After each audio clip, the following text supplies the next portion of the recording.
Baltimore City, I'll speak to what I know. And for me, the biggest difference is, number one, the obvious time. I always joke that it's an hour, but it's only 40 minutes when you consider commercials on TV that they saw these crimes, right? But it takes much longer than an hour to get a DNA result and compare it, especially if you don't have a known individual. If you're still looking for your suspect, using the CODIS database, that takes time. It's not something, I've said, very strict protocols on how we're using DNA, so we can't just magically stick a result into a computer and pop up a picture of someone's face. It doesn't work that way. The CODIS database requires us to have multiple layers of reviews. So that takes days, sometimes weeks to get completed. And so that time alone just to analyze the evidence and then go through all of that, it can be months before you're going to get DNA result. I say that as an average. We can rush cases if we have a known serial killer or some major threat to society. We would potentially be able to rush that case, which we get from time to time. But as average cases go, I would say months is what we're working at in Baltimore City. You had talked about the rape kits and that not only are you dealing with the time constraints of how long it takes, that it's just being able to get some of these even tested. Yeah. I mean, there's so much that plays into the time it takes to get this stuff done. And for my situation, I can only speak to what I know. And I'm in Baltimore City. We have a majorly high crime rate, one of the highest in the country. And we only have so many people to do the work. So time and money and people. We need more people. And of course, we don't have more money. So it's hard to get people to come here if we can't pay them.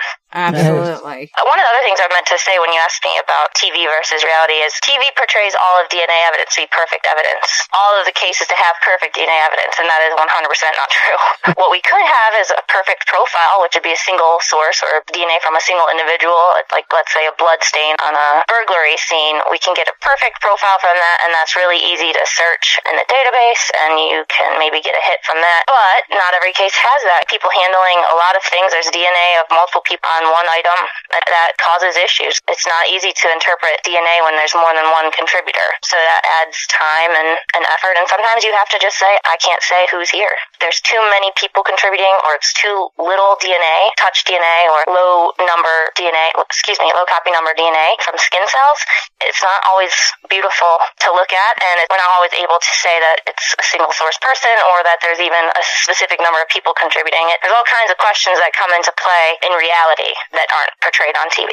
Now, we have all read the book about Kurt Bloodsworth, and that really opened all of our eyes to what this process is. Can you talk a little bit about what you know about that case? I know you weren't involved with it, but I can talk a little bit just from my research. To do that talk at the library, I did quite a bit of research on that case. It's quite an interesting case, and I don't think it's that unusual when you talk about DNA before the 90s, because forensic DNA analysis was never really a thing until early 90s. So a lot of these cases, like his was from, I forget what year specifically, 84.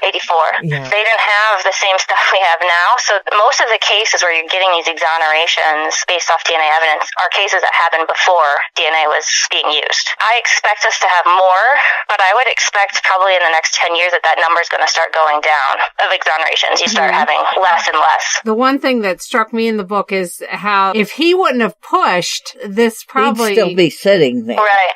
Yeah, I don't want to speak to what happened in the county. I know the FBI did most of their testing because they were the only ones really doing it. The county didn't have a lab up until about the year 2000, if I'm speaking correctly. It's somewhere around there. So most of everything that happened with him was well before that. The FBI had something to do with it, and a lot of it comes down to prosecution. A lot of his issues, I believe, was with his prosecuting attorney, and unfortunately, that's the way our justice system works sometimes. I happened to work with a former public defender, and when I was speaking with her about this, she said, yes, most people think that the system works well, but when it goes bad, it can really go bad. Yeah, I don't know this prosecuting attorney or anything like that, but I do know, just working in this field, sometimes pride comes into play, and I think, unfortunately, that might be a part of what happened here, with them thinking that they got this guy. This is a huge case for Baltimore County. We didn't have young young girls getting raped and murdered in Baltimore County every day. So that was a huge case for the time. It was a public threat. The community, people were up in arms. We need an answer. Who did this? We want them behind bars. There's a lot of pressure on the police department and on the state's attorneys. I think that probably played a huge part of it, just making people feel at ease by saying, we got the guy. And then I think they just rolled with it. Wasn't a part of it, so I don't know exactly why or what they did. From what I've read, and those are the big contributors, is maybe some pride and the public outcry. Public wanted conviction. Yep.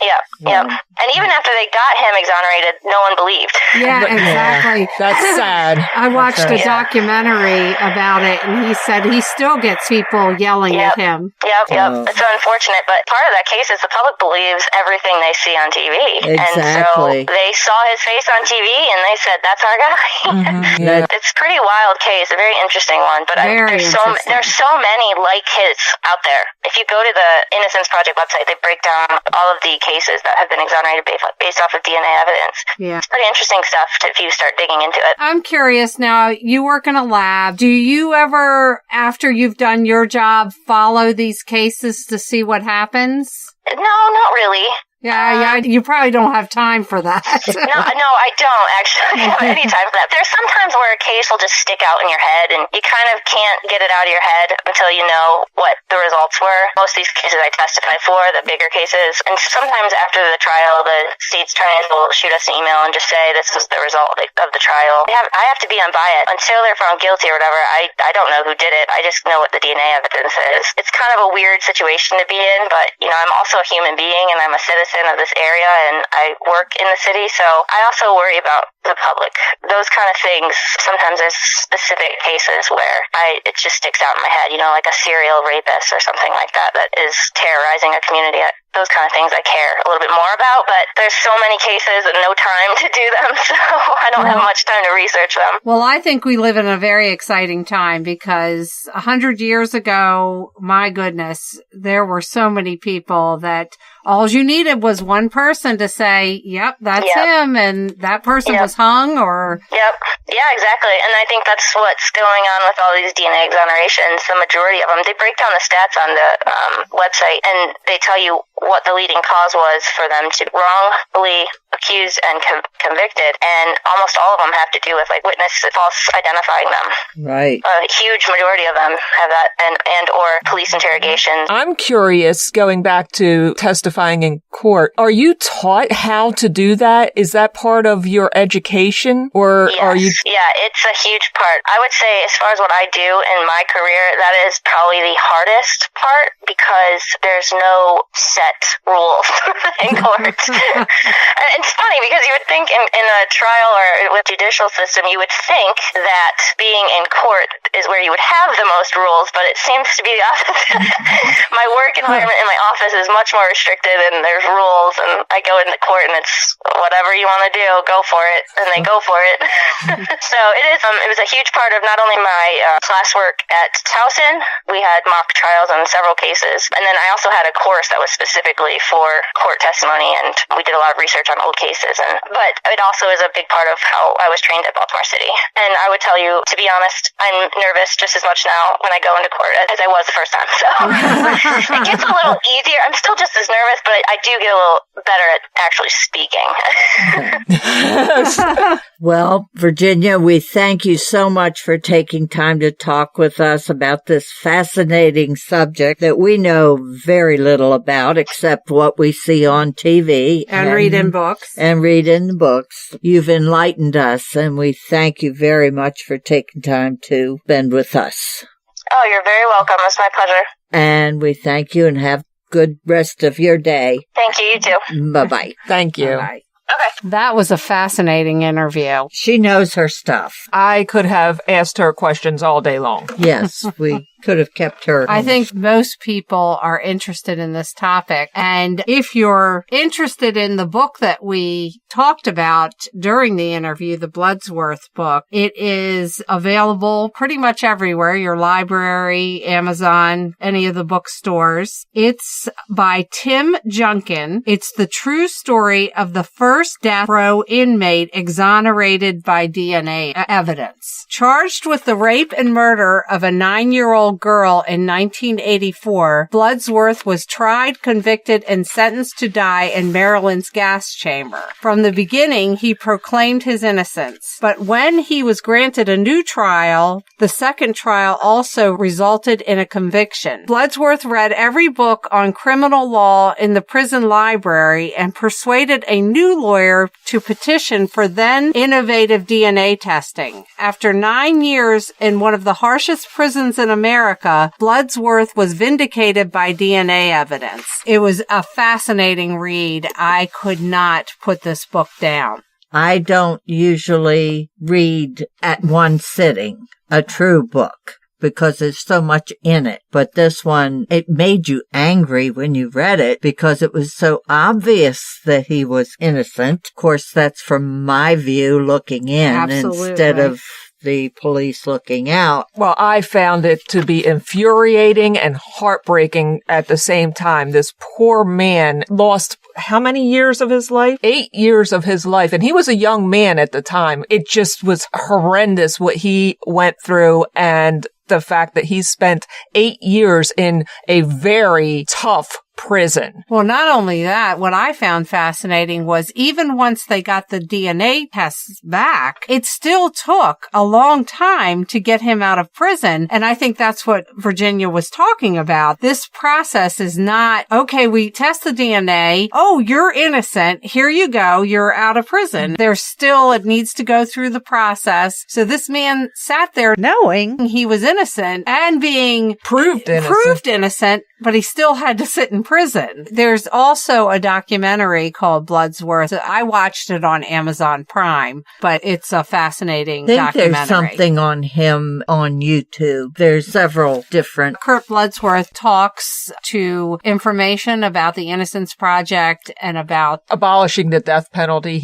Absolutely. He was partly responsible for getting that done here in the state of Maryland. Yes. But he speaks all over the country. I'm not sure, maybe even all over the world. Definitely in this country, he speaks a lot to that subject. Yes. No matter what you feel about that topic, it's just a fascinating read if you want to know more about this. And if you have any questions about DNA and you want to email them to us, we'd be happy to pass those on to Miss Sladko. Yes, and report back what she responds. She's very open to questions. I think an informed public works better with what she does than an uninformed public. Yes, and she has her plate full being in Baltimore City. That's almost a 24-hour day job. But we appreciate her taking time to talk with us. Before we go, we would like to say a thank you to William Bellamy. He reached out to us and actually sent us 2 murder mystery party games. He has a company called Murder Happens. They are located at murderhappens.com. He sent us the game The Prom Killers and also The Lily Mystery. And we are planning a night where we're going to play these, and we will report back soon, but we would definitely like to thank Mr. Bellamy. And if you're looking for a holiday gift for a mystery lover in your life, you might want to check out murderhappens.com. Okay. And that will bring us to the end of another Bookends episode. So you can find everything you need to know about our podcast at itwasadarkandstormybookclub.com. It has links to all of our episodes, and you can sign up for our newsletter there so you can be informed about what we're up to. Absolutely. Kathy does an excellent job of putting that together, and I look forward to receiving it every month. All right. So we hope you will join us next week when we are going to have 2 episodes coming out where we're going to update all of our previous authors so we can take a little bit of a break and concentrate on our families during this holiday season. And we hope you enjoy it with your family and you listen to our update programs, and we will see you in the new year with new episodes.